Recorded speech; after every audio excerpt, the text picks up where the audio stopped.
Okay, so in this video, we're going to start chapter 4, and this starts our discussion of a very important proof method called induction. And I'm going to illustrate this proof method by the following proposition. So let's start with a fact. And this is proposition 4.2 from the book. And it says for any natural number, we have the fact that 1 plus 2 plus 3 plus all the way up to n is equal to n times n plus 1 over 2. Okay, so this is a fact that we're going to prove by induction. And so we've never seen induction before, so I'm going to have to kind of introduce it by scratch. And before I say much about induction, I just want to try to give you some sense of why you should expect this to be true, right? Something I've tried to say in this class so far, and I'll continue to preach this message about proving things, is you need to get some intuition for what's going on before you start to prove something. So first of all, let's just think about what this is saying. If we look at n equals 1, then we just have the sum of one thing. So that's 1. Okay, so that's boring. All right, now we look at n equals 2. Now we want to sum 1 plus 2. And so our answer is 3. Okay, so now we look at n equals 3. Now we want to sum 1 plus 2 plus 3. Now, by the way, these things are called triangle numbers for the obvious reason now that I've made clear, hopefully, because they form a triangle when you write them out like this. And here we're going to get 6. Now, you should check that it works by just adding them up, but it also works by plugging into this formula. I notice now that I left off a parenthesis. Let me fix that. It also works by going to the formula, right? If n equals 3, then you get 3 times 4, which is 12, divided by 2, which is 6, right? So the formula works up to n equals 3 so far. Now let's look at n equals 4. Again, we build this triangle, 1 plus 2 plus 3 plus 4. And now what do we get? Well, we get 10, right? And if we plug in here, we're going to get 4 times 5, which is 20, divided by 2, which is 10, right? And then let's look at n equals 5. So now we go 1 plus 2 plus 3 plus 4 plus 5. Now we get 15. And again, if we plug it into this formula, you get 5 times 6, which is 30, divided by 2, which is 15. Let's just go a little bit further here. And so if we look at n equals 6, and we go 1 plus 2 plus 3 plus 4 plus 5 plus 6. Okay, and the point here is that what's going to make induction work, or what in the picture, it's kind of clear, but you don't have intuition for induction yet, so I'll try to give it to you, is that the case for n equals 5 is contained within the case for n equals 6 as a subcase, right? And if we go to the case of 7, which I'm going to stop because then the pictures get kind of wieldy. At 7, again, the same thing is true, right? So 4, 5, and 7.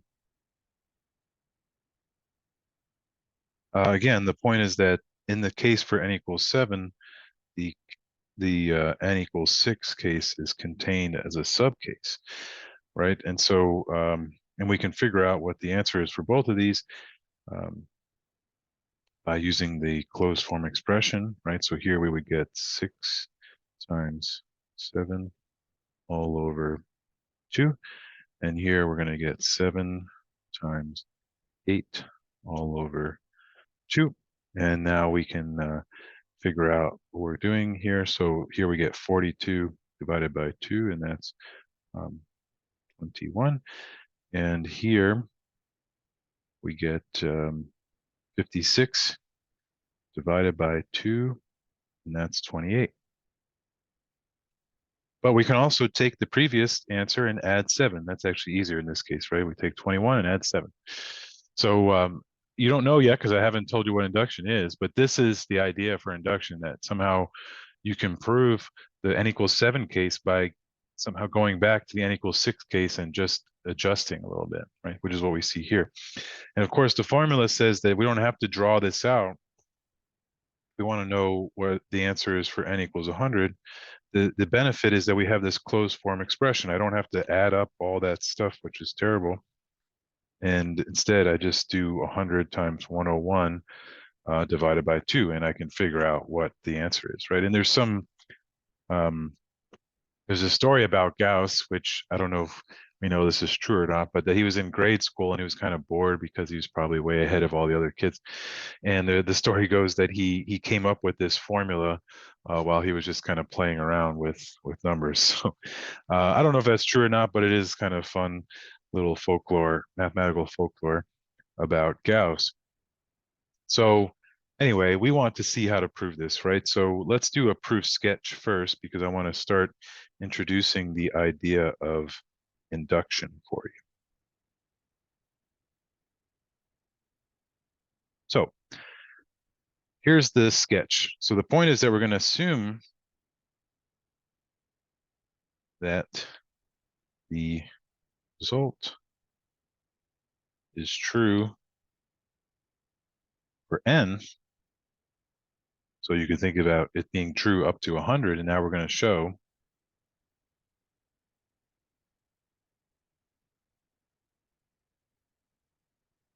it is true for n plus 1. Again, maybe we think it's true for 100. Now we're going to show it's true for 101, but we're never going to do it for any particular number. We have to be able to do it with these variables so that it applies to all numbers. All right. So, okay, we start writing out 1 plus 2 plus blah, blah, blah, plus n plus 1. Okay. Well, the point is that when I say that we're assuming it's true for n, I'm saying that if I see the expression 1 plus 2 plus blah, blah, blah, I know what that's equal, right? So I can say, all right, well, I already know the formula works up to n. So this is equal to n times n plus 1 all over 2. And then plus another n plus 1. All right.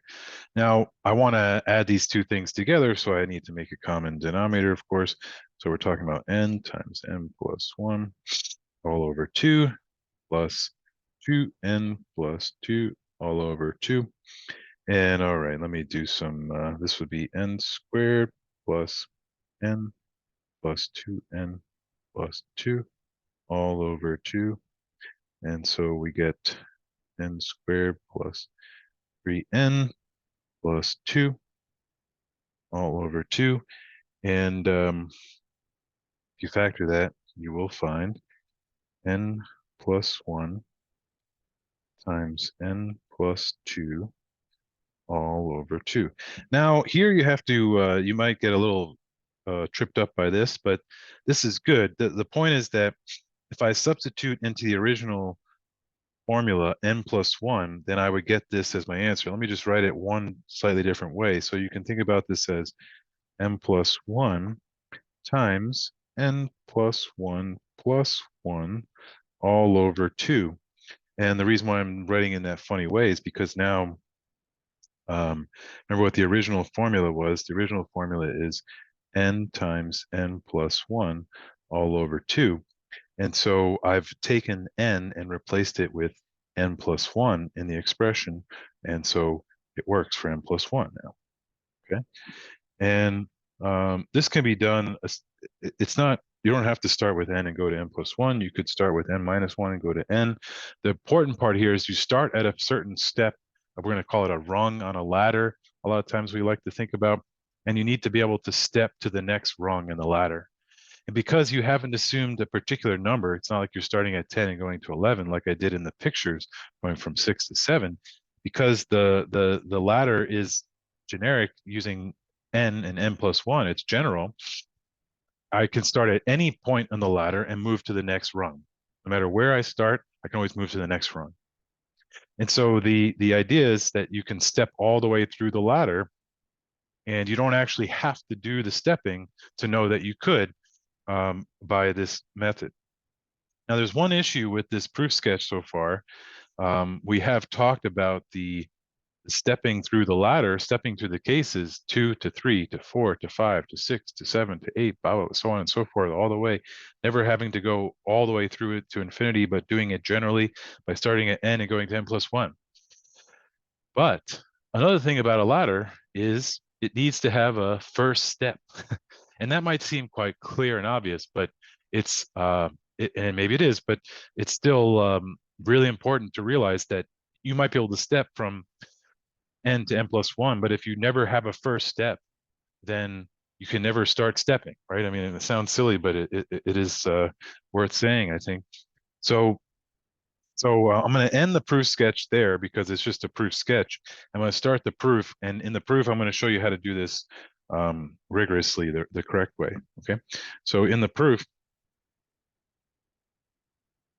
I mean, there wasn't something wrong with the algebra we did there. It's just we didn't complete the entire proof method. So assume here that um, assume that n is a natural number, and we will proceed by induction. Okay, so it's common, or if you're going to do induction, you should tell the reader that that's what you're going to do. Okay, and then oftentimes we're going to split it off into two cases. So we'll have the base case, and sometimes it'll change, but in this case, the base case is n equals 1. That's the first case. That's the very start of the ladder.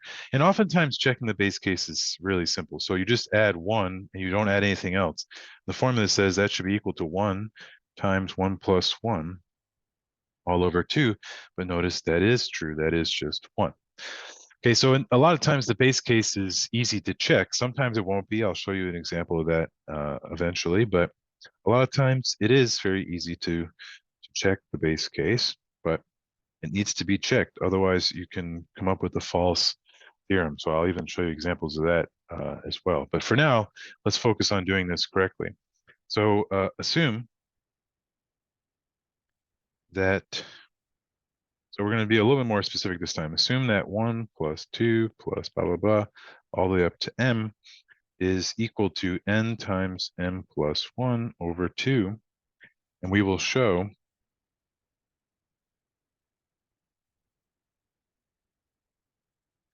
that the result holds for m plus 1. M plus 1. Let me rewrite that. Meaning, i.e., this is a Latin phrase that stands for, in other words, i.e., we wish to show, let's just be really explicit. We wish to show that if I sum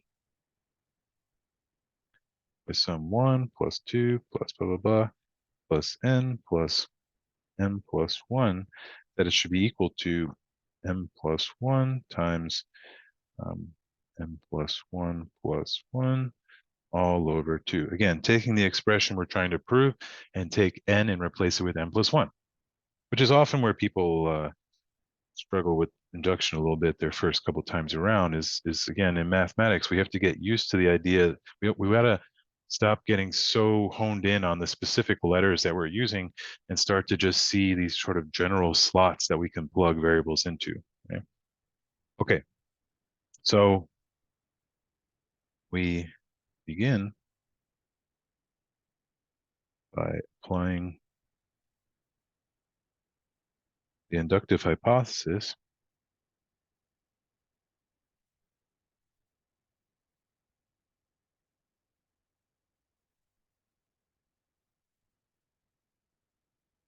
to the left side of star. Now you have to be careful when you write star like what you're trying to show, you can make this silly mistake of using it. Remember, you're trying to show that, so you cannot use it. But you can start with the left-hand side and do something to it, right? So that's going to be what I'm going to call double star. So I can start with the left-hand side, and just like we did in the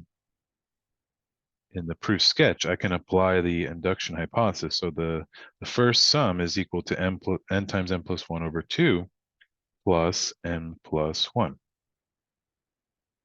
Okay, so now just want to take the reader through what's going on. So now by combining terms,